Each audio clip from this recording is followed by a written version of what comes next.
And here's a little before.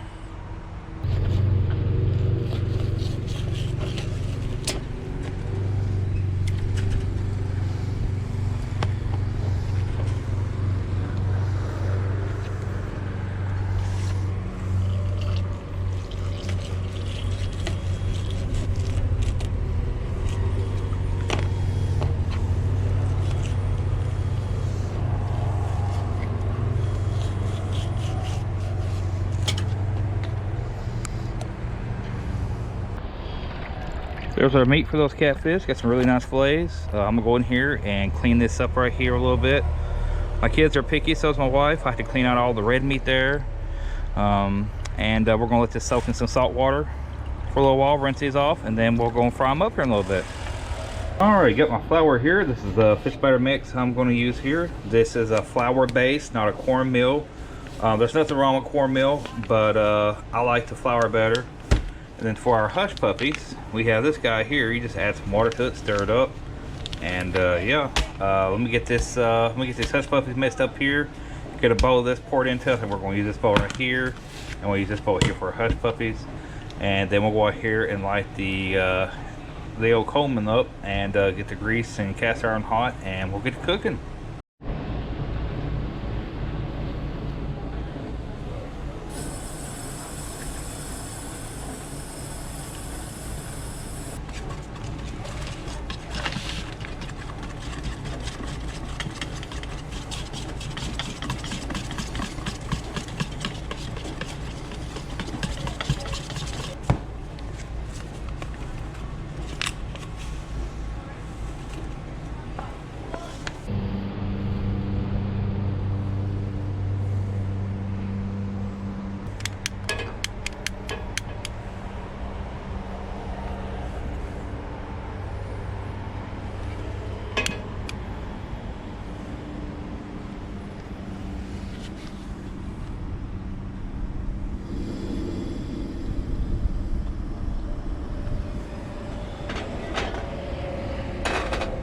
All right, we got our oil heating up here. We got our fish batter here. We got our cleaned up and home processed catfish here. Look how white that is. And then we have our hush puppies back here, hush puppy mix.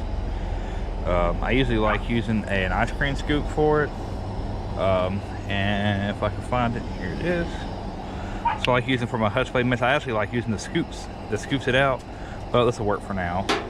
And this is what we're going to use to scoop our catfish out and hush puppies. We're using the cast iron skillet. I'm not using a deep one. I didn't see the need of wasting so much oil for such little fish. I'm hoping the hush puppies turn out good. They might not. Don't care. As long as they're edible, we don't care.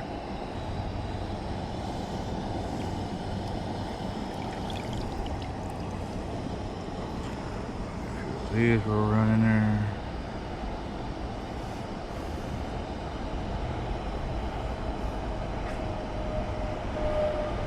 I get one more. Not a whole lot of fish here to fry up, but hey, fish is fish. We was really setting out to get some bluegill. We was gonna cook some bluegill today, but you know what? Bluegill was not cooperating, so yeah. I don't use no egg. I know some people like using egg or egg wash or whatever you want to do with your fish, but this is how I do mine. I usually use a Ziploc bag. We don't have any right now, so I'm just winging it. And right now we're waiting for that oil to get a little bit hotter, because you do not want to throw your fish in oil that's not ready, because then it's just going to go all soggy and yeah.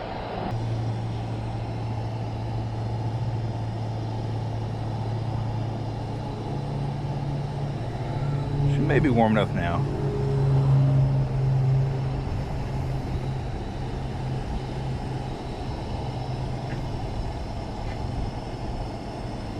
We'll drop more once I get into more of a rolling boil cook here. Yeah, that's what we want. Look at that. That's what we want.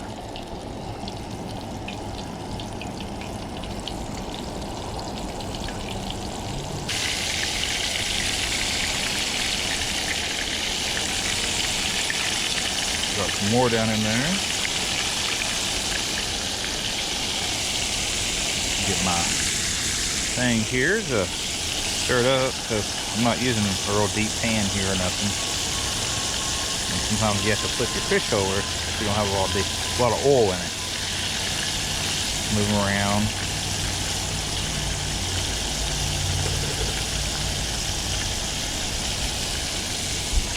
Set that right there because I forgot to bring anything else laid down. I'll have to build me a spot out here to cook fish.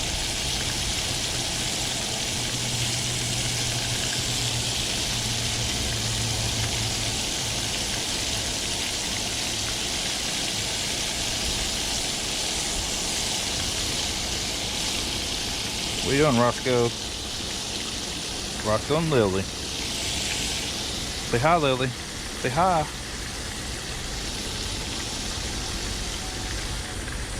Sit.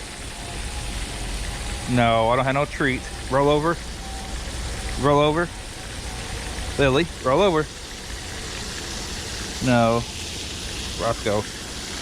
I don't have no treats for y'all. She'll roll over. She got a treat for us.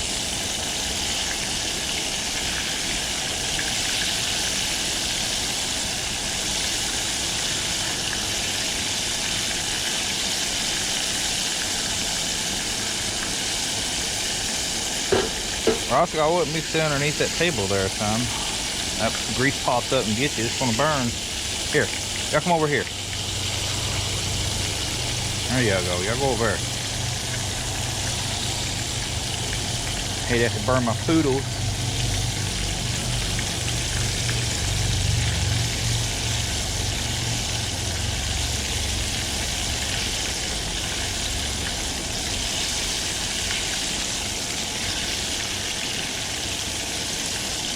As long as that grease is good and hot, you know, they start turning dark golden color. That's when I usually pull them.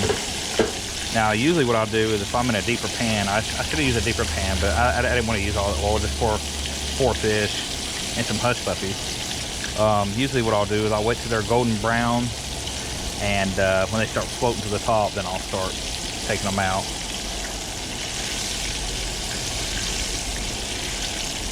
You'll know after cooking them a few times, you'll know when they're done. Unfortunately, I did not have any peanut oil, so we are using vegetable oil today. Definitely not my favorite, but you know what? You gotta do what you gotta do. See how this back piece back here is starting to slow down cooking, not bubbling as much? That there is pretty much done. When they start to slow down bubbling, they're done.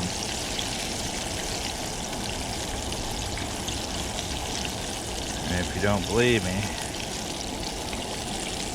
here, this is for the non-sayers, just in case. Yeah, get in there. There we go. Yep, she done. Don't want to overcook it.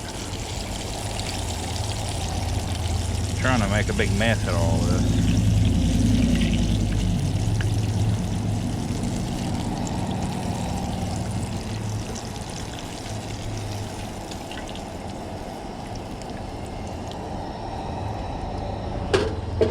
Everybody has their own special ways of frying their fish, and I really don't think there's any wrong way really to fry fish.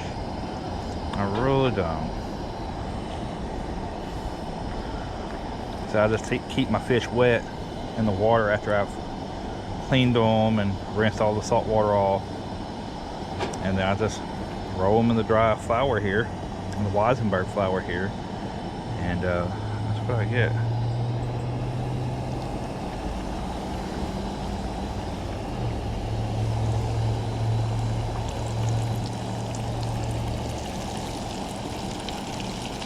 Have to be careful, don't want to overfill. But if you do, take a chance of that oil hitting that hot flame down there, and poof. And it'll be a fried Norman instead of fried catfish. Yes, I'm still adding fish. It's okay, I promise.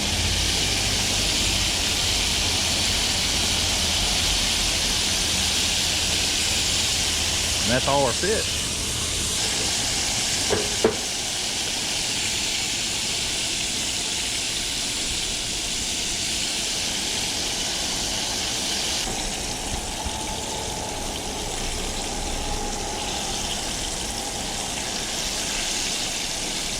And that fish right there, boys and girls, is definitely done.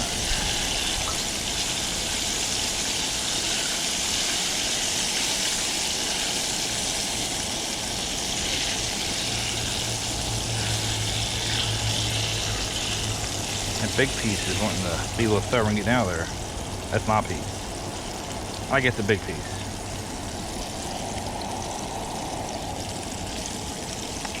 See, once they start calming down and frying,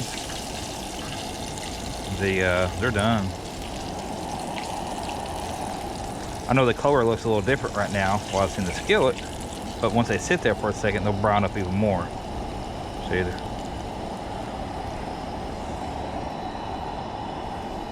All right, now we're going to attempt our hush puppy mitts here. It's my favorite hush puppy mitts. I don't have my normal ice cream scoop. I have no idea where it went, so we're just gonna kind of just rolling the ball off. Y'all got a special technique, y'all let me know. Because I usually use a ice cream scoop that has the little handle in it that lets you kind of roll it out. We may end up with some hush puppies here. We might end up with some flapjack hush puppies. I don't know.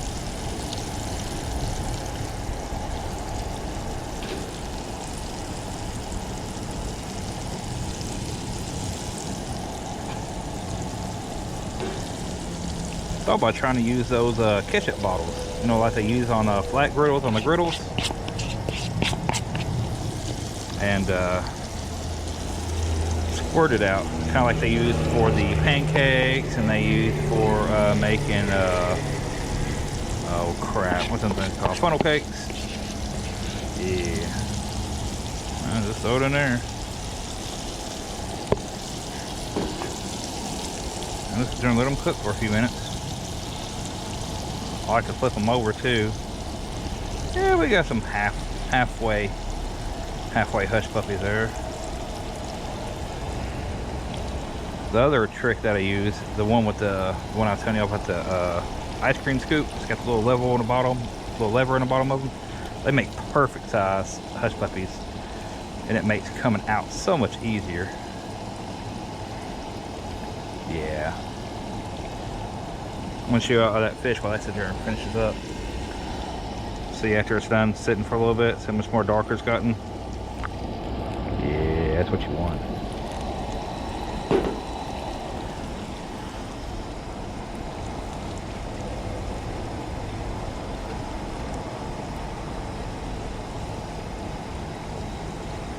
I guess a man could make pancakes out of these things. You know, make them like a pancake, not really have to. Roscoe, watch out, move. I don't want you getting burnt, move. Thank you. Yeah, these don't take about 2 minutes, about 2 to 3 minutes here to cook up, and they're pretty much done. I'm just want to make sure. Nope, not up, we don't want up.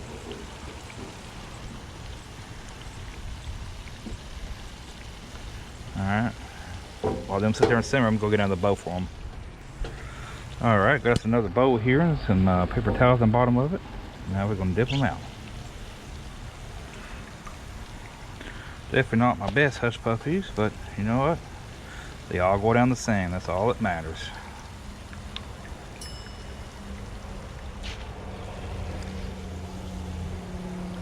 They got some sort of round form to them.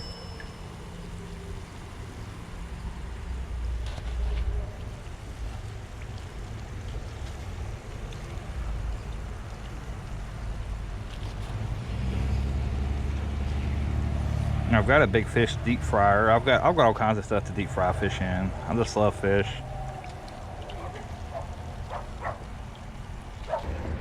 Alrighty folks, here's you some fried catfish here, and here's you some really oddly shaped hush puppies. Now I'm gonna go in here and devour with the family here. And yeah, I hope you guys like this video. Hopefully next time it's bluegill, not just catfish. But yeah, until next time, I'll catch y'all later. Bye y'all.